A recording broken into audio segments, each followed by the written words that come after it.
Hola, ¿cómo estáis? Soy Irene, soy de Toledo de toda la vida, guía oficial de turismo de la ciudad.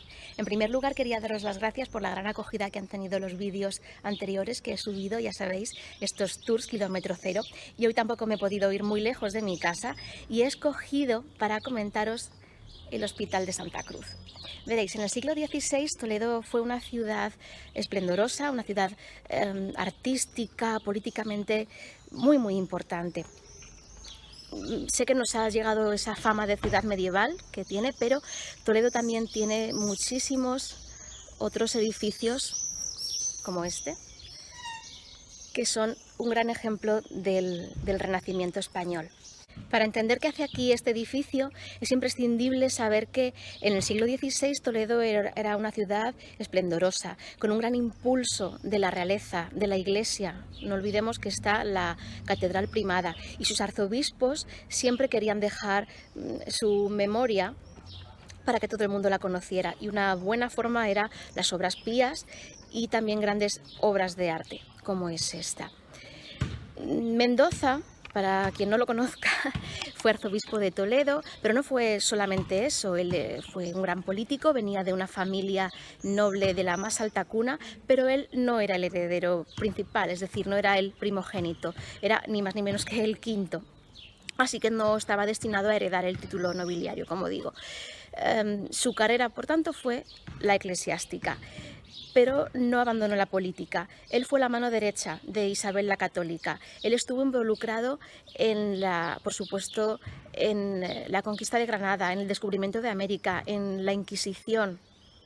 De esta forma se entiende que Isabel la Católica quisiera, pues no sé si recompensarle por su labor política, pero seguramente por su relación personal. Y es ella la que va a ser su albacea testamentaria. En 1494 el cardenal fallece y la reina se hará cargo de que este hospital se lleve a cabo. El hospital se encuentra ahí, podéis ver su planta de cruz. No es casualidad, ¿de acuerdo? No olvidemos que esta área de aquí era el antiguo Alficén, una zona de función defensiva residencial ocupada por los antiguos gobernantes musulmanes, después heredada o ocupada, mejor dicho, por los reyes cristianos, y son estos a su vez los que ceden el espacio a las órdenes religiosas. A finales del siglo XV, en el solar que hoy ocupa el hospital, estaría el convento de San Pedro de las Dueñas, también la Casa de la Moneda, así que la intercesión de la reina Isabel aquí fue clave.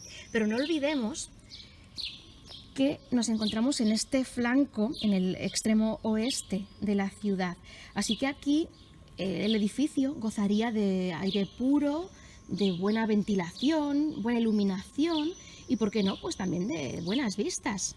Cuando hablo de hospital no tenemos que entender esto con el concepto de hospital que tenemos actualmente cuando nosotros vamos al médico, no.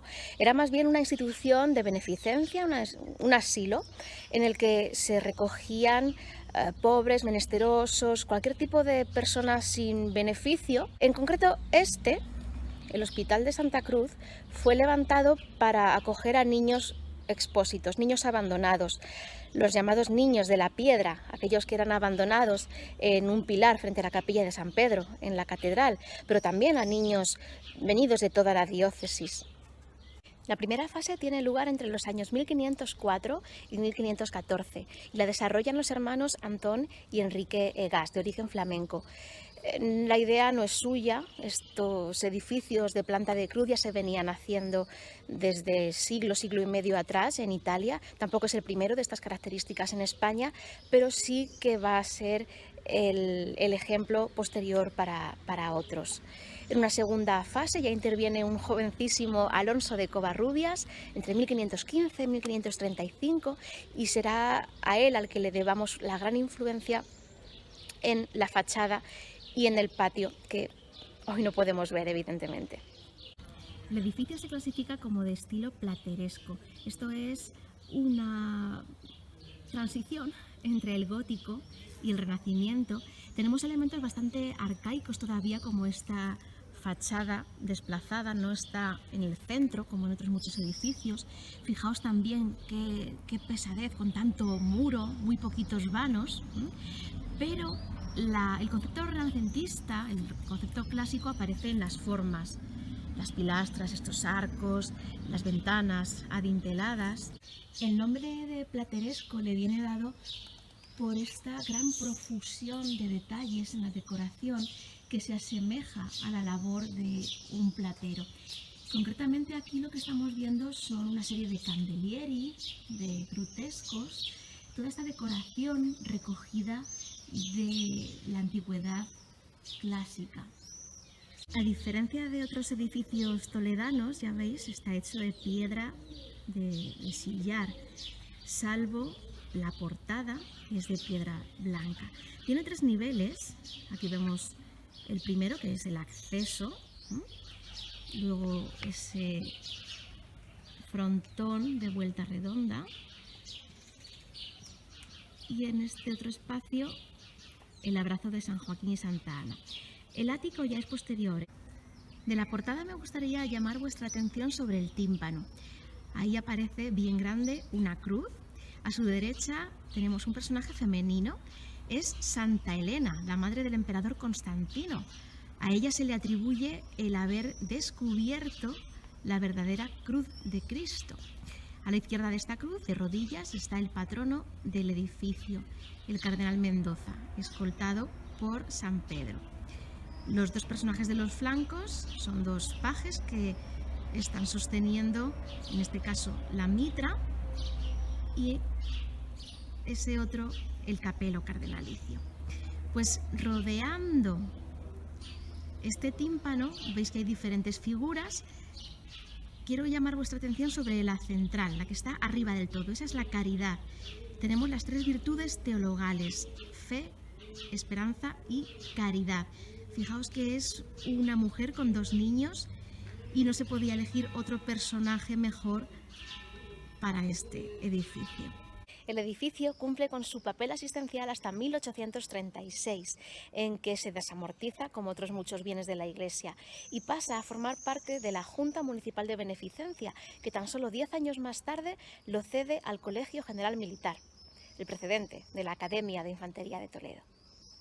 En 1902, por fortuna, se declara Monumento Histórico Artístico y en 1930 se abre un primitivo Museo de Santa Cruz, pero en 1936 estalla la guerra y aquí podéis ver todavía su huella. Y ya acabada la guerra, en 1961 es cuando abre el Museo de Santa Cruz tal y como lo conocemos hoy en día, con su actividad cultural que no ha parado hasta ahora y que esperamos se retome en breve. ¿Quién no ha venido a visitar la exposición de Carolus o aquellas antológicas del Greco en 2014? Lo último en lo que estaba el museo inmerso era en la apertura de otra magna exposición, que es la de Toledo, o Burgos Toledo, el origen de España. Esperamos que tras el final de la cuarentena y del estado de alarma se abra y vuelva a ser un éxito como lo han sido todas. Con esto os digo hasta la próxima, espero que os haya gustado. No olvidéis compartir, por favor, y también dar a me gusta. Soy Irene, de Toledo de toda la vida. Y, por cierto, hablando de Santa Elena, ¿sabéis de qué actividad cultural es patrona?